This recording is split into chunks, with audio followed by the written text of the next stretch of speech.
My son had been to a few other clubs but wanted me to coach him and wanted to play football with his friends. So it was just a case of asking his friends whether they wanted to play football and just to get people in the children in the community doing something and to feel part of something and feel part of a team.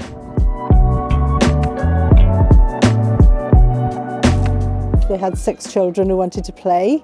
And Craig approached us and he said, I've got all these great ideas, can I do them? And I said, of course you can. And they have become one of the greatest teams within our league.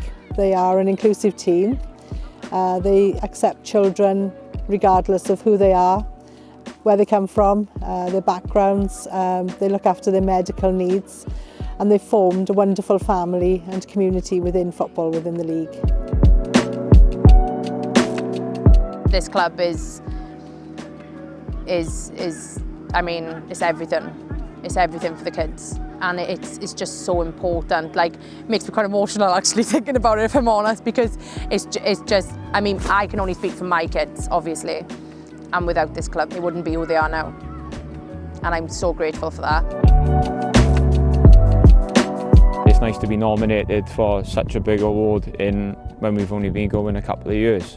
And I think that the children deserve some recognition for it. People see what we do on social media as well, which I think is a big help.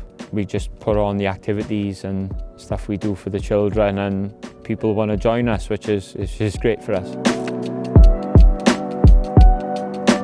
The best thing about Rose Hill is playing with my friends and having fun. It's made me have confidence and I've got more friends.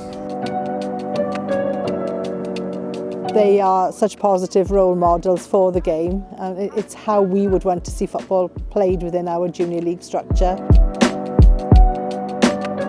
Hopefully it has filled the gap in the area, but hopefully we're doing something right.